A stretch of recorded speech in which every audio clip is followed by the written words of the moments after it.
Hello, c'est Quentin. Cette semaine, on parle d'Elon Musk qui promet encore une révolution avec le robot Optimus. On va parler aussi de la fiabilité de nos infrastructures numériques qui inquiètent de plus en plus, vous allez le voir, et d'Apple qui accélère sur les lunettes intelligentes et les objets dopés à l'IA. Bienvenue dans la bulle de la semaine de Bubble, l'essentiel de l'actualité tech et design. Comment ça va mes petits osios ? Aujourd'hui, j'ai pas la voix cassée. Je sais pas si vous l'entendez. Et je sais pas si les gens l'ont entendu la semaine dernière, mais c'était assez terrible. C'était léger en vrai, je trouve. C'était moins pire. T'étais moins en mode Barry White. Mais oui. ça allait. Mais c'est moins pire au découpage que l'enregistrement. Okay. Bref. Tout à fait. Parce que normalement, c'est G en vert. Ouais, il m'a gavé. C'est terrible. Il m'a instantanément J'ai gavé. niqué l'ambiance. J'espère que vous allez bien parce que sinon j'enchaîne et vous me faites chier. Non, ça va. À part que j'ai vu une info intéressante. C'est la première fois depuis 1959 qu'il pleut autant en France avec plus de 35 jours 35 jours consécutifs. Donc là, on est à 37, je crois, si tu comptais les 2 jours depuis lesquels j'ai vu l'actu. Anecdote dans l'anecdote, j'ai appris qu'il a ça plu commence déjà, c'est terrible. Plus que dans Gotham City, apparemment. T'as le stade de combien il pleut dans Gotham City. C'est là que tu vois les véritables fans de Batman. Lui, il est en mode, alors dans Gotham City, les mecs, ils ont dit ça pleuvait à raison de 2 mm par jour. Non, mais c'est même pas question de Batman, c'est vraiment Gotham City. Si tu regardes à chaque fois, c'est noir, vieux, ouais. C'est pluvieux. Et la ville voisine, qui est censée être métropolis, là, c'est le ciel lumineux. C'est mais c'est parce qu'en fait, t'as la Bretagne et tu vois. Exactement, mais ils sont collés. Anecdote dans l'anecdote, il faut que vous voyez le setup de Mathieu, full Batman. Parce que c'est vrai qu'on en a pas suffisamment parlé et les gens ne le voient pas. Mais alors, c'est-à-dire que tout son studio est basé sur Batman. C'est vrai ? Les nanolivres sont disposés de sorte à ce que ça fasse Batman. Il a des affiches Batman, il a des collections DC Comics Batman. Ce mec vit la vie de Batman. Alors, il voudrait.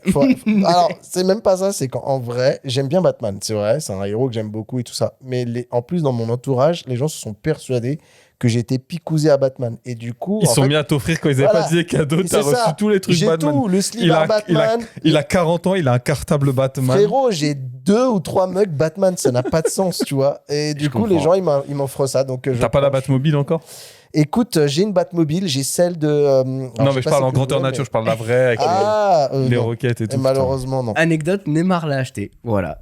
Je savais pas qu'on pouvait acheter la Batmobile. Okay. Mais il a acheté une des répliques de la Batmobile qui fonctionne réellement. Ça se trouve, c'est pour me l'offrir. Évidemment, il n'y a pas les armes qui sont dessus, vous imaginez bien. Mais bon, voilà, Mathieu est un grand fan de... Mais j'aime bien. Ouais. C'est un geek, en vrai. Il fait partie de la team, quelque part. Tu t'es fait ta Batcave, finalement. Exactement.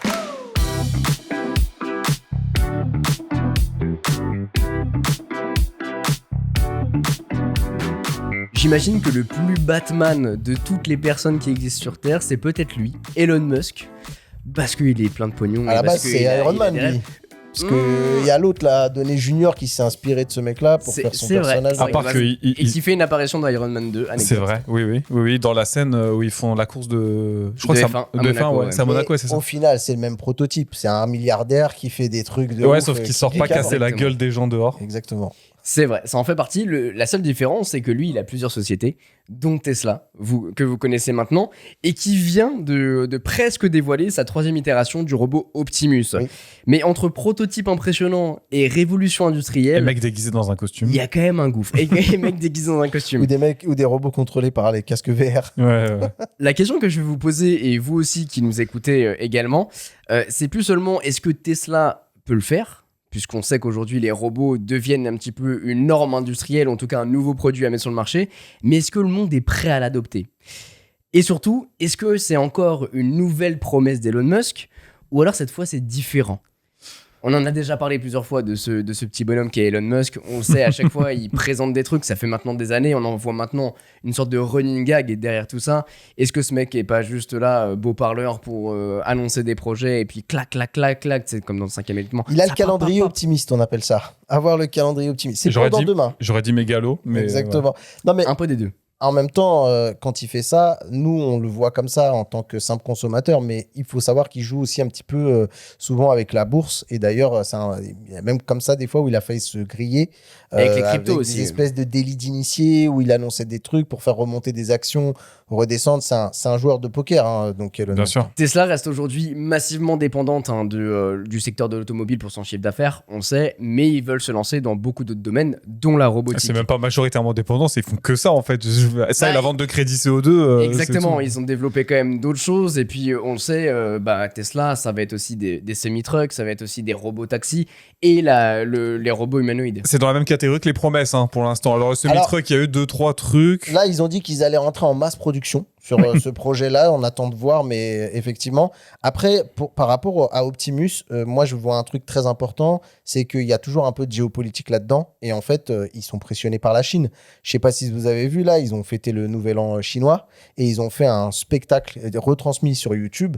Et moi, on m'a déjà envoyé un extrait où les mecs, ils font des chorégraphies avec des robots, où là, tu sens qu'il n'y a plus vraiment... Les robots, je pense qu'ils ont un script, tu vois, mais on est passé du stade du robot qui était piloté par des techniciens à carrément des robots qui commencent à faire des tâches de plus en plus de manière autonome.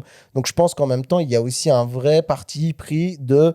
Il y a une guerre entre les US et la Chine sur cette partie-là, la robotique, sur la tech, comme qui va impliquer énormément de pans, que ce soit sur les problèmes de démographie, les populations qui vieillissent, et du coup, on est de plus en plus dépendant. Donc, la robotique, notamment pour la Chine, tu vois, qui a sa population qui vieillit de ouf, ils auront besoin des robots pour s'occuper des personnes âgées, parce qu'il n'y aura pas peut-être assez de jeunes et pas assez de personnes qui travaillent pour aider les personnes âgées.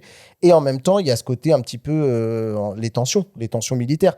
Donc, parallèlement, il faut essayer de convaincre le consommateur que il y a une promesse derrière, mais très clairement, il y a beaucoup de choses. Moi, je sais que pour entendre certains podcasts américains, il y a beaucoup cette notion de bientôt, on fera plus la guerre avec des humains. C'est un peu comme ça qu'on nous vend le truc. C'est les robots, les drones qui iront à notre place. Donc, il y a aussi cette urgence. Pour l'instant, le robot Optimus, il s'inscrit justement dans cette vision. Un robot conçu pour effectuer des tâches répétitives, potentiellement dangereuses pour l'humain. Mais jusqu'à présent, ça restait un prototype de 2022, au moment où il a été à peu près annoncé, jusque-là, 2024, 2025. Ils sont en train de bosser justement sur cette nouvelle déclinaison de l'Optimus Génération 3. Qu'est-ce qui change réellement ? Lors de la présentation des derniers résultats trimestriels, Elon Musk a, je cite, « Nous dévoilerons probablement Optimus 3 dans quelques mois. Je pense que cela va surprendre beaucoup de gens. C'est un robot incroyablement performant. » Ce qu'il voulait dire là-dedans, c'est que Optimus 3, a priori, est bien meilleur sur tous les points que les autres itérations. S'il était vraiment bon, il l'aurait appelé Optimus Prime, mais bon. Il a un t-shirt, quand j'ai vu un podcast où il est écrit Optimus. Je pense que là, le pro, c'est Warner qui fait Transformers. Hasbro, il me semble. La déclinaison des jeux, en tout cas. A priori, il serait du coup plus agile, plus intelligent, et sachant que Grok, je viens d'avoir le mail de Tesla disant qu'ils vont les intégrer dans les Tesla. Ça arrive, j'ai vu un mec faire la mise à jour tout à l'heure. C'est terrifiant. Et je suis sûr que ça va être intégré fatalement là-dedans, et surtout, ça sera plus proche d'un usage réel que les versions précédentes. À la différence que, a priori, quand il va être disponible à la vente, puisque ce sera le cas a priori d'ici 2027, ce sera un robot destiné aux tâches répétitives, qui pourrait fonctionner 24 heures sur 24, 7 jours sur 7, qui tourne aujourd'hui dans les Gigafactories de Tesla. Donc, Elon Musk le précise bien, ça vient pas remplacer les tâches humaines, ça vient les implémenter, si on peut le dire. Les simplifier. C'est peut-être que simplifier, il pourra pas sécher les trucs qui sont pas complètement secs du lave-vaisselle, mais peut-être qu'il pourra les ranger dans les tiroirs, globalement. C'est ça, et puis il montrait un exemple où, par exemple, sur une file d'assemblage, il va pouvoir déplacer des éléments, etc., ce qu'un humain pourrait faire. Il précise bien qu'a priori, ça serait pas pour diminuer le nombre de recrutements et du coup supprimer des emplois, ça serait plutôt pour en ajouter. Ça, c'est les mots d'Elon Musk. Attention, faut pas le prendre pour acquis ici. Moi, je m'en bats les couilles, pour être très honnête avec vous. Et surtout, à ce stade, il n'y a pas de date de commercialisation, comme je vous disais. On n'a pas de confirmation de prix. Mais quand on lui parle de robots qui existent aujourd'hui chez Unitree ou des choses comme ça qui coûtent 6 000, 13 000 $, il rigole un petit peu. Ce qui est que dalle. Ce qui est pas grand-chose aujourd'hui dans le domaine de la robotique. Donc on est encore dans l'annonce stratégique, mais pas dans un produit disponible. Ce qui est sûr, c'est qu'il y a plusieurs médias qui le relaient et surtout qui veulent montrer que Tesla souhaite vraiment réorienter une partie de son outil industriel vers la robotique. Et on arrive de plus en plus à un point où on arrête au fur et à mesure la création de modèles S, de modèles X. On remplace ces lignes pour faire du cybercab, pour faire de la robotique. Donc on voit vraiment un shift chez Tesla avec différentes déclinaisons des différents modèles, modèle 3, modèle Y pour le grand public pour faire diminuer les coûts. Et d'un autre côté, les lignes originelles qui formaient les autres voitures commencent à être au fur et à mesure grappillées par la robotique. Donc ce qui est sûr, c'est que, bon, on sait, Musk, c'est un mec, on le disait, qui est ultra entreprenant, qui fait beaucoup de promesses et tout ça, mais est-ce que le robot serait pas du coup un nouveau symbole pour la marque et pour même, t'en parlais un petit peu Mathieu, pour les États-Unis, pour ce renouveau un petit peu de la tech? Mathieu, il en a parlé tacitement sur la partie militaire, parce que je pense qu'à mon avis, des robots sur lesquels le DoD peut mettre un peu d'argent pour dire, bah voilà, on va mettre des applications militaires avec des armes, etc., ou des IA pensées pour aller se battre à la place des soldats, c'est une chose sur laquelle les Américains sont déjà sur le segment. Je pense qu'il y a aussi la peur, peut-être, d'Elon Musk de se dire, je vais encore annoncer un truc qui sortira jamais. Donc peut-être que ça va sortir pour que ça Tu penses sorte. qu'il y réfléchit, ça? Est-ce que je vais encore annoncer un truc qui va Je peut-être pense pas que ça va sortir? sortir. Je pense que ça... C'est des grosses promesses comme Elon Musk sait si bien le faire, mais que la seule qui avait bien fonctionné jusqu'à présent de ses promesses, c'est Tesla. Les autres, X, quand il a récupéré, c'est globalement la plateforme, elle est morte gentiment. Quand je connais très peu de personnes qui sont sur X, outre que pour regarder du porno ou se démembrer le cerveau avec des trucs à la con. Le Cybertruck, on l'attend, même si c'est en test. Le robot, bon bah voilà. Le Cybercab, il y a 2-3 trucs, mais pareil. Donc à voir. Ce qui est un peu compliqué aussi dans tous ces projets, et je reviens vers toi Mathieu, c'est qu'il y a aussi beaucoup de côté étatique en jeu, dans le sens où il faut des nouvelles lois aussi pour instaurer tout ça, et ça peut prendre du temps. Après, très clairement, c'est là où ça me fait un peu sourire le fait de dire qu'il va pas péter le monde du travail avec les robots. C'est que il y a cette idée-là, surtout que tu vois, il est quand même un mec qui est un peu complètement starbe au niveau du travail. Moi, je me souviens que quand il y a eu le Covid, le confinement, il voulait que les salariés viennent travailler quand même. Il est du genre à dire aux mecs, il faut que vous travailliez le week-end. Il a viré des gens, il a menacé des gens pour revenir au travail, etc. Donc, il est un peu dans cette idée-là. Le robot, ça lui règle à peu près tous ses problèmes parce qu'ils sont là, corvéables. Ils sont là, corvéables à merci, et ils font pas de grève, ils prennent pas de week-end et ils bossent H24. Il y a aussi un autre truc que j'ai vu passer, donc j'essaie de retrouver un petit peu les tenants et les aboutissants, mais il faut savoir qu'il est pressionné sur ce sujet-là des robots parce qu'il a fixé un objectif. Je crois que j'ai vu passer un truc où il pourrait avoir une rémunération record de 1000 milliards, oui, 1000 milliards de dollars, mais s'il atteint un certain nombre de robots, je crois que c'est 1 million de robots d'ici 2029. Il y a une histoire comme ça, je veux pas dire de conneries, oui, c'est vrai. mais il y a ce truc-là, ce qui aussi le pousse à devoir essayer d'atteindre cet objectif. Il s'est lui-même, on va dire, challengé là-dessus pour atteindre ses objectifs. Donc, quelque part, la course, elle est lancée, et lui, il a un peu le feu aux fesses parce qu'il a envie d'atteindre cet objectif, très clairement. Mais je suis un peu content de voir du renouveau dans le domaine de la tech et plus globalement sur notre univers. On a eu la grosse révolution, cette nouvelle vision avec le smartphone. Je pense que la robotique fait partie de ce nouvel arc. J'imagine que ça en fait partie. N'hésitez pas à nous dire en commentaire et à réagir avec nous via la bulle vocale de Bubble qui est en description pour nous enregistrer vos opinions vis-à-vis du sujet. Mais je suis très curieux de voir comment ça va évoluer. C'est vrai que ça fait un moment qu'on parle de robotique et qu'on voit que ça arrive de plus en plus. Est-ce que Optimus 3 va être cette pierre, ce pilier culturel de la tech comme on a pu le voir avec un iPhone? On verra ce que ça donne.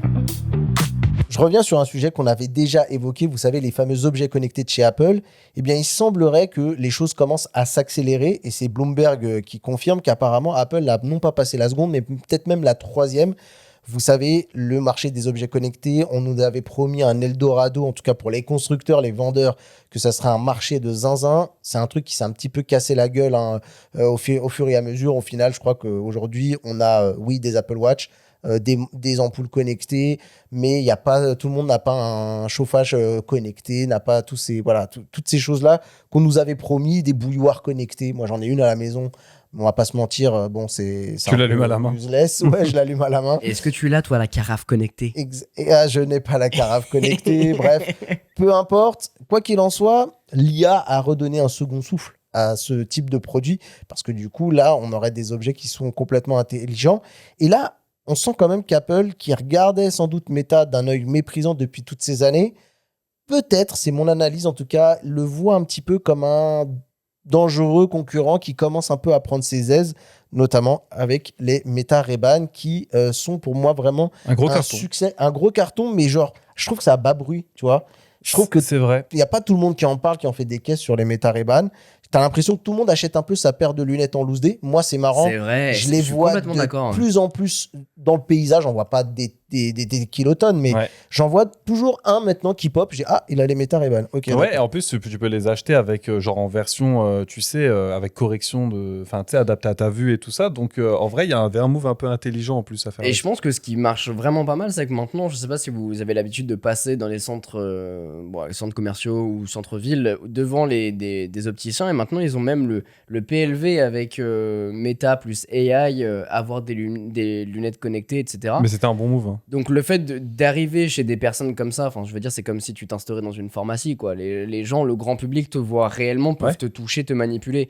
Donc on n'est plus sur l'objet que tu achètes de niche à travers un site internet un peu geek. Là, t'es vraiment sur le commun des mortels qui peut s'acheter Et ça. quand quoi. tu vas te faire des lunettes, tu as une prise en charge en partie pour, Ouais. pour les trucs. Donc en vrai, tu peux même récupérer des montures connectées sur tes trucs de vue. Donc en vrai, le move, il est trop intelligent. Et- Pour nous, hein, parce que nous, on a la sécurité sociale. Et on le sait, il y a un monde où si Meta sort des lunettes Meta, personne les achète. Et le fait de s'être associé avec Ray-Ban et même Oakley, hein, je suis moins connaisseur de la marque Oakley, mais Ray-Ban, c'est le banger absolu. Et For pour sure. tout vous dire, C'est pas des Ray-Ban. Google, ils ont essayé hein, d'ailleurs de piquer un petit peu la place de Meta aussi. Et en fait, Meta a été carrément obligé de mettre de devenir actionnaire à 5% du groupe qui s'appelle Essilor Excellent. Luxottica, qui n'était pas facile à prononcer, pour sécuriser cette position-là et faire en sorte que personne vienne lui chipper la place. Et ben Apple, eux, il semblerait que de toute façon, d'après ce qu'on entend parler, les rumeurs, les bruits de couloir, c'est que déjà, il y aurait des prototypes qui seraient portés par des ingénieurs de chez Apple. C'est-à-dire qu'au moment où on en parle, il y a quelque part dans les bureaux de chez Apple, eh bien, des gens À Cupertino, il y a des gens qui se baladent avec qui se baladent les avec lunettes. les lunettes d'Apple. Faut savoir d'ailleurs que je trouve que Apple qui vendent des lunettes Apple, ça va marcher. C'est-à-dire que Meta sort des lunettes Meta, tout le monde s'en branle. Apple, comme ils ont ce statut un petit peu de marque iconique, de marque, Je je sais pense pas que si ça c'est marche. le statut, je pense que c'est aussi le fait qu'ils ont réussi à construire un écosystème, et du coup, tu sais qu'en Moi, je pense achetant que un la valeur produit de la comme marque. ça. Hein. Alors non, mais il y a la valeur de la marque, mais je veux dire, aujourd'hui, on l'a vu avec l'effet Apple Watch, on l'a vu avec l'effet des AirPods, on était sur des produits qui étaient ultra niche de base. Ouais. Pourquoi acheter des écouteurs qui ont pas de fil, qui ressemblent à des cotons-tiges, et ça a été décrié, une montre connectée, Apple va se lancer sur le marché de l'horlogerie, sérieusement. Tous ces produits-là ont été décriés, mais vu qu'ils ont construit un écosystème autour, et qu'ils ont réussi à trouver, non pas la promesse envers un produit, mais la promesse envers une connectivité, ça a résonné envers les gens. Mais c'est pour ça que pour moi, je pense que c'est un mauvais move de la part d'Apple d'essayer de le faire des lunettes Apple. Regarde combien de temps ils ont mis avant de sortir des produits audio purement Apple, parce qu'au départ, ils avaient racheté Beats, ils ont commencé à faire leur truc en mettant un peu leur techno. Alors maintenant, ça subsiste à côté d'Apple. Mais tout ça venait s'intégrer à un certain écosystème. Donc, tu avais tes Apple Watch qui venaient se connecter à ton téléphone. Tu as tes écouteurs, maintenant le casque avec le AirPods Max. C'est ça, AirPods Max. AirPods Max, ouais. Pareil, qui est dépendant de la fourniture d'un service qu'il y a à ton téléphone. Le problème avec les lunettes, c'est qu'en plus d'être un objet de design, un objet sympa à porter, normalement, c'est censé remplacer le smartphone. C'est chose qu'aucune lunette fait maintenant. Mais c'est pas sur le segment sur lequel Meta et Ray-Ban se sont positionnés. Je pense que là, c'est un partenariat pour dire on ajoute des fonctionnalités à ce que vous faites avec votre téléphone, avec la manière dont vous partagez votre vie sur les réseaux sociaux. Mais il y a aussi un partenariat design en disant on s'associe à Ray-Ban qui, eux, une lunette, tu penses Ray-Ban. Après, c'est Alors que potentiellement... En vas-y, je te autonomie, laisse. j'allais dire Apple en autonomie sur le segment de la lunette, je pense que là, pour le coup, on est sur la niche de la niche et personne va vouloir en prendre, sauf les purs geeks qui se disent, bah effectivement, je veux du gadget parce que c'est du gadget Apple et pas pour une autre raison. Je pense que dans un premier temps, ça sera pas pour remplacer le smartphone, mais vraiment pour le compléter comme une Apple Watch l'a été au début, où c'était vraiment une déclinaison de l'iPhone. Là où maintenant, une Apple Watch peut être complètement autonome, mais parce que elle a appris de ses années et que les gens l'ont intégrée à la fois pour le côté santé et sur le côté C'est là où autonomie. j'allais venir, justement. Là, tu as le côté je traque mon sport, tu as le côté j'ai mes messages en direct. Enfin, tu as tout un espèce de petit écosystème qui s'est créé et qui était déjà en fait palpable quand la montre elle est sortie. Bah, en fait, la lunette, qu'est-ce qu'elle va apporter de plus ? Tu vas avoir une caméra pour filmer. tu vas pouvoir Deux envoyer caméras d'ailleurs, là, deux d'après les caméras. rumeurs. Ouais. Enfin, voilà, Et un lidar, il y aura un lidar. Aujourd'hui, Siri, il va te servir à rien parce qu'il est à chier, mais théoriquement, tu vas pouvoir lui parler peut-être plus tard avec Apple Intelligence, avec des haut-parleurs Ça y est, intégrés, ça etc. va arriver. Ça va arriver. J'espère. Et au-delà de ça, il n'y a rien de plus que. Et même ça, je veux dire, tu peux déjà le faire avec tes AirPods ou avec n'importe quel truc sans fil, n'importe quel écouteur sans fil. Et au-delà de ça, tu vas rien avoir de plus en fin de Les compte. avec rumeurs, des elles disent quoi? Les rumeurs, elles parlent de 2 caméras et potentiellement du lidar qui permettrait aussi à l'intelligence artificielle, parce que l'objectif aussi c'est ça, hein, c'est que tout soit drivé par Siri, pour qu'il ait une compréhension la plus complète possible de l'environnement, sachant qu'il n'y aurait pas d'écran. Vraiment, on part sur le modèle 0. Donc, Meta a un peu d'avance avec les Meta Ray-Ban Display. Et d'ailleurs, je vous écoutais faire votre débat, mais Meta Ray-Ban se vendent alors que malgré tout, ils proposent rien de plus. Mais il y a Ray-Ban. Je suis d'accord avec toi. Ouais, mais par contre, Mais bizarrement, si tu quand cherches les gens... le design, c'est quand même plus gros qu'une paire classique. Oui, mais par contre, les gens, quand ils les portent et ils les testent, moi, comme j'avais les miennes, de temps en temps, ça m'est arrivé de les faire tester à des gens. Les gens, tout au début, tu dis, bon, bah, des lunettes, mais après, ils se disent, ah, mais en fait, les écouteurs dans les branches sont vraiment très bonnes. C'est pas un son d'écouteur, mais en se disant, les gens, ouais, bah, si je sors dans la rue parce que je sors mon chien et que j'ai pas mes écouteurs avec moi, ou que je sors faire un tour, que j'ai pas mes écouteurs et que je mets ces trucs-là pour dépannage, ça marche super bien. Ouais, Écoutez Bubble je suis avec d'accord. des Meta Ray-Ban, c'est top qualité. Franchement, c'est Je pas trouve mal. que ça marche mieux. Je vais pas passer sur la dernière génération. Enfin, si, j'avais acheté la dernière génération, mais que je ressemblais trop. Enfin, j'avais pris une édition limitée. Bref, je Ça ne ressemblais à l'allait pas. n'importe quoi. Ouais. Et la première version que j'avais acheté, les Stories à l'époque, qui s'appelait comme ça, la qualité vidéo était cata. Les spectacles que bizarrement personne ne voulait récupérer. La caméra était de meilleure qualité et j'avais testé des autres lunettes connectées qui étaient les Bose Frame à l'époque, qui eux étaient basées sur la qualité audio dans les branches.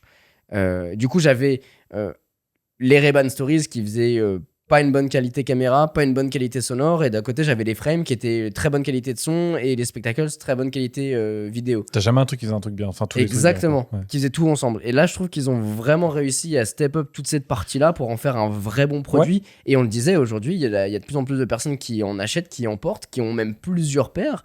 On peut maintenant parler des Oakley pour les personnes qui veulent faire du vélo ou alors partir, je sais pas, faire du ski, des choses comme ça. Et l'avantage des Oakley d'ailleurs, pour les lunettes cyclistes vraiment qui prennent toute la largeur, la caméra est centrale. Ouais. Du coup, t'as vraiment un vrai POV intéressant, alors que sinon, c'est déporté sur le côté. Pour le cadrage, Mais c'est c'est compliqué, normal. ouais. Et comme on n'a pas de retour, c'est pas simple. C'est pour ça qu'heureusement, ils sont assez grand angle pour pouvoir recadrer quand on a besoin.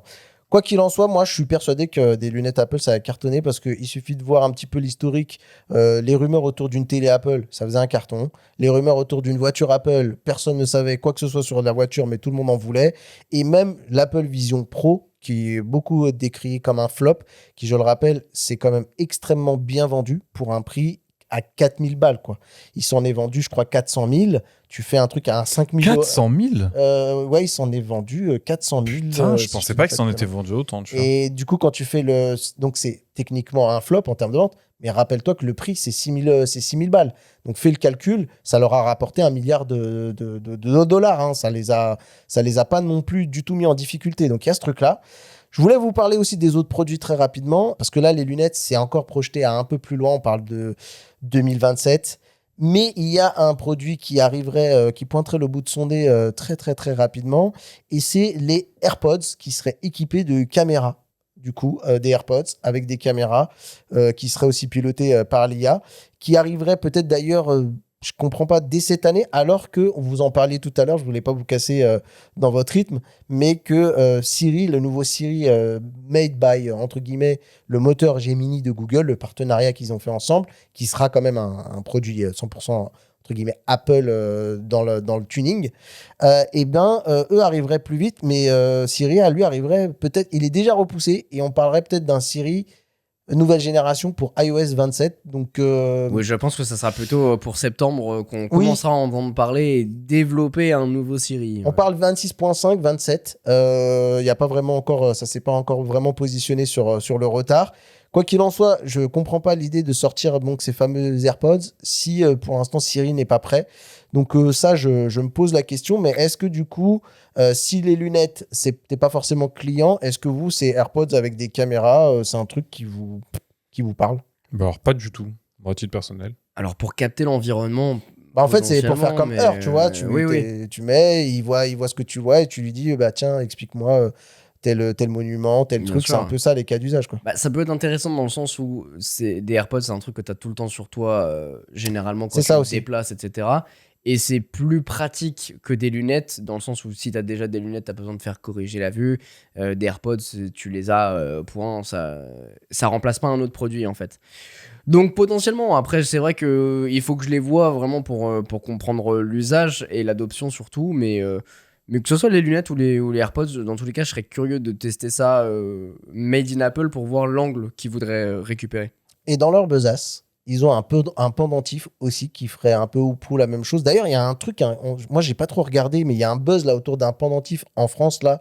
Les mecs ils veulent carrément, ils ont convoqué le gars qui est Franco quelque chose et en gros il a lancé une campagne de pub, ça a défrayé la chronique. Le gars savait qu'il allait faire le buzz, mais bref, Apple eux s'y mettraient. Je trouve que c'est quand même étrange, soit qu'on ait autant d'informations sur les coulisses, sachant que c'est un produit qui est vraiment au stade de early développé. D'après ce qu'on nous dit dans les rumeurs, c'est que genre ils ont commencé à faire une ébauche et à voir un peu ce que ça ferait. C'est peut-être un des produits qui pourrait ne pas survivre. On ne sait pas encore. Mais c'est marrant de voir que Apple a l'air de... Ça a la sensation que ça donne, hein, d'un Apple qui panique et qui se dit il faut absolument qu'on ait un truc dans notre besace entre ce que fait Johnny Ive de son côté avec OpenAI, ce que fait Meta avec 7 millions de ventes de Ray-Ban vendues. Ils sont obligés de commencer à essayer de fournir un peu plus de lunettes parce que la demande est trop forte, notamment les Meta Ray-Ban Display qui devaient sortir pour tout le monde a été repoussé parce qu'ils n'arrivent pas à en produire suffisamment déjà aux US. Bref, c'est un peu marrant cette panique qu'on interprète comme panique de la part de Apple. Est-ce que c'est de la panique ou simplement un accélérateur? Tu Eh vois, bah, écoute, on je pourrait ne- penser. ouais. Alors, je trouve que effectivement, c'est une réaction pas très Apple dans le sens où Bah. ils ont toujours un calendrier qui est bien planifié. Maintenant, avec le développement de beaucoup d'outils et la volonté éventuellement de sortir plus de choses, on le sait, hein, sur les dernières rumeurs, ils voudraient déplacer leur calendrier pour sortir les iPhones un peu haut de gamme pro d'ici septembre et les iPhones genre 18 et les autres en début d'année. Enfin bref, ils voudraient décaler pour annoncer plus de produits.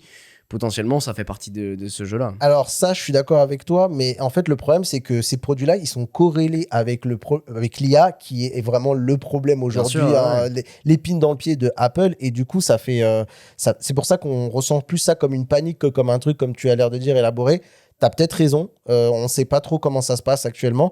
Moi, je me tournerais juste vers Rewan pour lui poser une dernière question. Est-ce que tu penses que tous ces produits-là, bardés de capteurs et de caméras, même si c'est Apple qui garantit la confidentialité, et qu'ils te garantissent la confidentialité pour toi, mais du fait que tu aies une caméra sur les lunettes, sur les écouteurs, ça va filmer les gens autour de toi. Est-ce que là, on n'est pas un peu dans le too much? Est-ce qu'il va y avoir peut-être un syndrome un peu Google Glass où les gens vont se dire... parce que là, il y a quand même encore 3 ou 4 Ray-Ban qui se battent en duel, hein.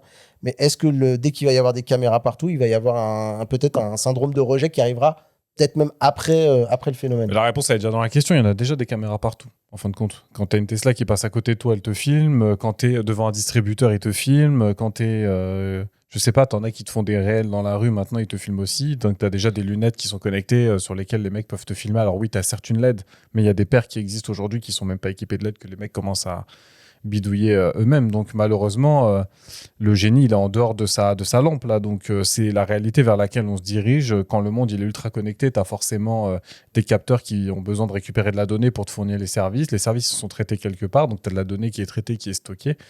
Même si c'est Apple qui garantit ta donnée, personne n'est à l'abri de se faire de se faire avoir et de se faire récupérer. C'est l'exemple qu'on a vu encore hier avec la direction générale des finances publiques s'est fait pirater et potentiellement nos infos bancaires Les IBAN, avec les IBAN. avec nous et 1,2 million de personnes je crois sont dans la nature. Donc ça peut être Apple, ça peut être Microsoft, ça peut être X. Faut être conscient que quand tu portes ce genre de truc-là et que tu utilises ce genre de service, que la donnée, elle n'est pas dans ta poche, elle va quelque part. Quelque part, c'est des serveurs et que c'est des réseaux informatiques au même titre que n'importe quel réseau informatique et que donc ils sont susceptibles de se de se faire pirater. Ouais. Donc, quoi qu'il en soit, ce qui est intéressant dans le narratif de cette news, c'est qu'on a à la fois une espèce de Apple panique, ou en tout cas, ou un Apple qui planifie plusieurs sorties de produits qui sont quand même dépendantes d'une IA et d'un Siri qu'on nous annonce repousser tout le temps. Ça va être intéressant de voir le résultat prochainement. J'ai hâte de voir les nouveaux AirPods qui arrivent incessamment sous peu et de voir le résultat. Est-ce qu'ils vont nous sortir des AirPods qui sont prêts, finis avec un Siri fonctionnel, ou est-ce qu'on va être avec un produit qui sera un peu une coquille vide avec des promesses en nous disant Siri n'est pas encore complètement prêt, on peut déjà faire ça, mais il va falloir croire aux promesses de Apple qui a déjà un peu, s'est déjà un peu pris les pieds dans le tapis sur ces produits-là. Ça va être intéressant à suivre. C'est bien parce qu'on a parlé au travers de cet épisode de pas mal d'infos. Tu as parlé, toi, du robot. Mathieu, il a parlé des lunettes connectées, mais de manière générale, des appareils connectés. Je vous parlais du fait que ça reposait sur un grand nombre d'infrastructures, des infrastructures qui se modernisent, qui deviennent de plus en plus complexes, des composants qui deviennent de plus en plus petits et de plus en plus rapides et de plus en plus efficaces. Il y a un problème latent sur lequel l'aspect quantique est en train d'arriver sur ces composants-là. Est-ce que vous avez déjà entendu parler du Silent Data Corruption, le SDC? Ça me dit rien. Jamais. En fait, c'est un problème qui était un problème théorique à la base, mais qui est en train de passer dans le domaine du plausible. Qu'est-ce que c'est? Dans les systèmes informatiques, il y a pas mal de choses qui sont inhérentes au fonctionnement des composants. Aujourd'hui, un appareil électronique, c'est des 1 et des 0. C'est le courant, il passe pas. C'est ce qu'on appelle les bits, les 1, 0. Dans un octet, il y a 8 bits. C'est comme ça que l'information elle est stockée, elle est véhiculée, que les capteurs fonctionnent, etc. Je ne vais pas vous faire un cours d'électronique et de toute façon, je serais très mauvais à l'expliquer. Ce que je veux vous dire par là, c'est que, vous le savez, aujourd'hui, le but de l'informatique, c'est de rendre les choses plus rapides, de les rendre plus efficaces et plus efficientes. Il y a une grosse guerre autour de l'énergie, donc l'idée, c'est de faire mieux avec moins, de faire de plus en plus petit. Le problème, c'est qu'est-ce qui se passe quand on fait très petit? Genre, moins de 7 ou de 6 nanomètres. C'est vraiment très, très petit. Ouais. C'est petit. Bah ouais, on a extrêmement il y a des processeurs mobiles, ils arrivent à atteindre les 3 nanomètres, donc on arrive vraiment au bout de la chaîne, là. C'est exactement ça. Au bout du bout, je te rappelle que c'est quand même juste des transistors, donc littéralement des petites portes qui laissent le courant passer ou pas. Globalement, si je réduis le truc à son état le plus petit, un processeur, c'est des milliards et des milliards de transistors qui disent oui ou non. Voilà. Le problème, c'est que en fait, plus c'est petit, plus ils sont soumis au risque de corruption silencieuse de données. Et en fait, c'est des bits qui sont involontairement modifiés. Donc, qu'est-ce que ça veut dire? C'est-à-dire qu'au moment de la lecture de l'écriture en mémoire, tu as une donnée qui est modifiée, qui est fausse. Et le truc un peu bâtard là-dedans, c'est qu'en fait, il n'y a pas d'alerte qui est déclenchée. Donc, tu te retrouves littéralement avec des calculs qui sont faux.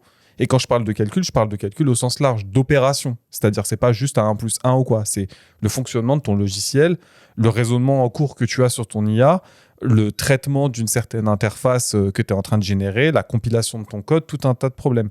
Ça peut être dû à plusieurs choses. On peut parler de défaillance matérielle mineure, donc tu sais, un défaut de fabrication, de l'usure, des problèmes de tension, ce genre de trucs, ça peut influencer. Le rayonnement cosmique et les particules chargées. C'est très bien documenté. C'est la raison pour laquelle, notamment, les projets de data center dans l'espace et tout, c'est de la connerie. Alors, c'est de la connerie pour cette raison-là, parce que du coup, nous, on a l'atmosphère qui protège un peu des rayons cosmiques, même s'il y en a quand même qui passent. Ici, frappe ta RAM au mauvais moment, ça peut vraiment te niquer ton calcul. Et le fait que dans l'espace, il n'y a pas d'air, donc il n'y a pas de déperdition thermique. Donc, en fait, oui, il fait froid dans l'espace, mais tu n'as pas de moyen de faire transférer la chaleur de ton truc qui chauffe au vide de l'espace. Ah oui, d'accord. Donc, tu vois, c'est relativement... Pourtant, c'est la promesse qu'on nous vend là, qu'on nous sert en ce moment, les data centers dans l'espace, tout le monde s'y met. Donc, ça arrive fort, t'inquiète, okay. Ça arrive au moins aussi vite qu'Optimus. 2027, on l'a dit. Exactement. On a les erreurs de transmission et de stockage. Donc, typiquement, tu récupères la donnée pour l'envoyer quelque part. Donc, que ce soit de ta carte réseau à ton SSD, de ton SSD à ta RAM, ce genre de choses. Et l'optimisation agressive dans les composants de performance, ça, je vous en parlais. Donc, les CPU, les GPU, donc les cartes graphiques, les réseaux, etc., qui aujourd'hui, c'est pas optimise, mais il y a une volonté de faire plus vite, mais pas de faire plus sécurisé. Donc pas de redondance, pas de système qui permette de s'assurer de la tolérance aux pannes, mais il faut que ça aille très très vite, notamment grâce à la promesse de l'IA qui est faite en ce moment, qui est de construire des gros data centers avec pour faire plein de trucs pour remplacer, pour optimiser, je devrais pas dire remplacer, mais pour optimiser les flux de travail d'aujourd'hui. Comme je le disais, l'erreur, elle n'est pas signalée. Et pourquoi est-ce qu'on est de plus en plus exposé à ces erreurs? Tu as la miniaturisation extrême des composants, ce que je disais tout à l'heure. Donc, les cellules qui sont si petits qui viennent de plus en plus sensibles à ces perturbations. La performance avant la robustesse, le fait que les architectures rapides nécessitent parfois de faire quelques impasses sur des trucs qui rendraient le truc un peu plus sécurisé, mais qui du coup serait un peu plus lent, tu comprends? Non, faut le sortir maintenant, ta carte graphique qui permet de générer des vidéos de chiens qui dansent, donc tu vas la sortir comme ça. La complexité des architectures distribuées, donc vous entendez parler du cloud, vous entendez peut-être un peu moins parler du Edge ou du HPC, donc du High Performance Calculysis, je crois, si j'y viens, du processus du calcul haute performance, pardon. Donc, c'est des données qui sont traitées à grande vitesse et sur plein de machines. Donc, c'est littéralement le fonctionnement d'un gros data center qui fait du gros calcul, qui permet notamment d'alimenter certains flux de travail. Et le dernier, évidemment, vous l'attendiez, l'IA, le machine learning et le big data avec les systèmes d'analyse de données qui, s'il y a même une corruption mineure, c'est un peu l'effet papillon. C'est que tu as une corruption de données un peu, pas importante, tu vois, mais sur le modèle d'entraînement de ton IA qui peut avoir des conséquences catastrophiques une fois que ton truc est distribué. Exactement, tout à fait. Et là, vous allez me dire, mais on peut pas s'en prémunir de ce truc-là. Alors, il y a des mécanismes qui existent. Je peux vous parler de checksum et de CRC. Donc, tu sais, le checksum, c'est le fait de générer un hash d'une information. Donc, en fait, tu prends toute ton information. Une liste de symboles, on va dire, pour essayer de schématiser, parce qu'il faut que les gens comprennent. C'est un espèce de symbole d'authenticité, c'est-à-dire que c'est un algorithme qui est non réversible. Si tu donnes la même donnée en entrée et la même donnée en sortie, le hash sera identique à ta donnée en sortie, mais si tu modifies une lettre sur un code qui peut faire des cents, des millions, des milliards de lignes, le checksum, le hash que tu auras en sortie sera complètement différent. C'est une chaîne de caractères. Si tu changes un des caractères, c'est corrompu, quoi. C'est ça. C'est une clé qui vérifie l'authenticité de ton truc du début à la fin de ton comment dire, résultat. Ouais, voilà, de ton résultat. Je vous ai déjà parlé peut-être de l'ECC, l'Error Correcting Code, donc c'est qui est littéralement une technologie qui est intégrée entre la mémoire et le stockage, qui permet de vérifier que l'entièreté des données qui est envoyée de ta RAM traitée par ton CPU, elle ne soit pas altérée pendant le parcours. Vous avez peut-être déjà entendu parler de la RAM en ECC. Aujourd'hui, c'est obligatoire dans les environnements avec des serveurs parce que, en fait, ta RAM, à un moment donné, elle va péter. Donc, elle va pas péter, arrêter de fonctionner. Par contre, elle va devenir de moins en moins efficace si elle ne l'est pas déjà à traiter les informations. Et le CC, ça sert littéralement à traiter le fait que ta RAM peut avoir des problèmes. Elle anticipe la panne, quoi. Elle anticipe la panne et en fait, en permanence, elle s'interroge elle-même pour dire est-ce que ton calcul il est bon, en faisant pareil avec plein de mécanismes de vérification permettant de corriger certains bits défectueux. Il y a la validation de logiciels, il y a les repères statistiques, etc. Mais tout ça, globalement, c'est une news que je trouvais qui était intéressante à vous partager. Pourquoi ? Parce qu'il y a des cas réels qui existent aujourd'hui, qui ont été documentés. Par exemple, chez Google, avec des ingénieurs qui publiaient déjà dans les années 2000 des centaines de milliers de barrettes de RAM qu'ils ont testées, qui montraient qu'il y avait des erreurs de mémoire reconnaissables et de plus en plus fréquentes, que ces erreurs qui étaient provoquées ne causaient aucun crash ni alerte, que ça pouvait... Comment dire, dans des calculs un peu casse-pieds, tu sais, là, on n'est pas... quand tu génères une vidéo, tu as un problème, tu as une image qui est un peu bizarre, tu t'en fous, tu régénères. Dans des calculs scientifiques, comme par exemple ce qui s'est passé au CERN, où là, il y a eu des erreurs sporadiques sur certains registres de mémoire, des calculs incohérents, mais sans panne matérielle. Et alors, le CERN, j'ai pas précisé, c'est le Centre d'études et de recherche sur le nucléaire, qui, eux, font pour le coup des calculs et des opérations qui sont vraiment relativement critiques. On parle de recherche, donc de calculs très très fréquents et qui ont besoin d'être extrêmement précis. Quand tu as des erreurs sur des infrastructures aussi critiques qui génèrent des données aussi importantes et qu'il y a des erreurs et que ces erreurs, elles sont même pas signalées, je vous laisse imaginer à quel point ça peut avoir des conséquences dramatiques sur l'état de la recherche et sur la cohérence des résultats qu'il peut y avoir dans ces infrastructures. Donc ouais, il y a un vrai problème de fiabilité qui tend à arriver de plus en plus finalement. Alors c'est pour ça que c'était une erreur théorique et que maintenant ça devient de plus en plus possible parce qu'en fait, à force de miniaturiser tout ça et d'exiger de plus en plus de nos composants, on arrive vraiment en fait à la limite du silicium. Donc tu arrives sur des moments où tout ce qu'on disait, le fait, tu sais, on parlait la dernière fois du quantique avec les qubits qui peuvent être dans plusieurs états, etc. Il y a un autre état qui est moins connu, mais c'est le fait que maintenant les transistors deviennent tellement petits qu'ils peuvent sauter les électrons. Donc l'électricité peut sauter d'un transistor à l'autre, enfin d'un bout du transistor à l'autre. Donc littéralement, il peut passer même si en théorie il est en position ouverte, donc le courant ne passe pas. Donc c'est vachement intéressant et ça fait vachement flipper parce qu'en fait tu te dis on va arriver à une limite qui est une limite physique, une limite de nos lois, les lois de l'univers, qui vont se dire ok, on ne pourra pas faire plus petit. Mais comment on va faire plus efficace? Donc peut-être trouver encore des moyens différents de penser l'informatique Ouais. est complètement différente de la manière dont la crée, dont on la pense aujourd'hui. Là, Ça c'est m'a pour ça- brain à la Interstellar. Un peu. Ouais, un peu mais ça. c'est pour ça que d'ailleurs beaucoup, alors je sais pas si pour les cas précis ça peut fonctionner, mais beaucoup mis sur le quantique. Pour beaucoup, le quantique, c'est un peu l'étape d'après quand on arrivait au bout Du calcul de la probabiliste, partie, ouais. du silicium, comme tu dis, quoi. Et le problème, c'est que le quantique, c'est une technologie sur laquelle il y a beaucoup de recherches, mais il y a aussi pas mal aussi de manque de maîtrise. C'est vraiment un truc un peu nébuleux.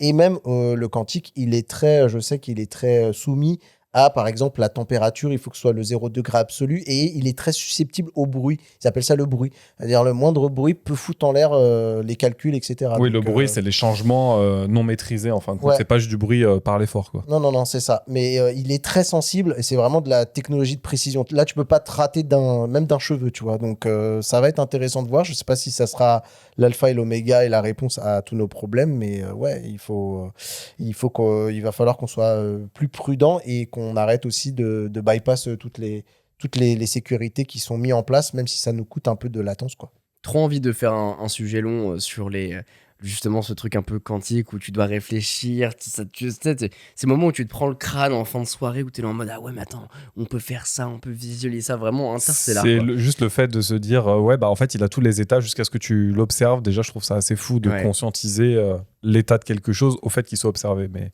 Il faut Là- vraiment qu'on réfléchisse à un truc comme ça. Je pense que ça peut je être pense qu'il faut en parler avec intéressant, ouais. quelqu'un parce qu'on a trop pas le niveau pour Grave, comprendre de ce ouf. genre de choses. De ouf. Si jamais vous êtes dans le domaine, n'hésitez pas à La nous bulle faire vocale. une petite intervention.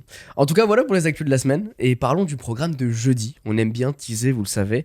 L'intelligence artificielle, elle progresse de jour en jour. Elle écrit, elle code, elle compose, elle conseille.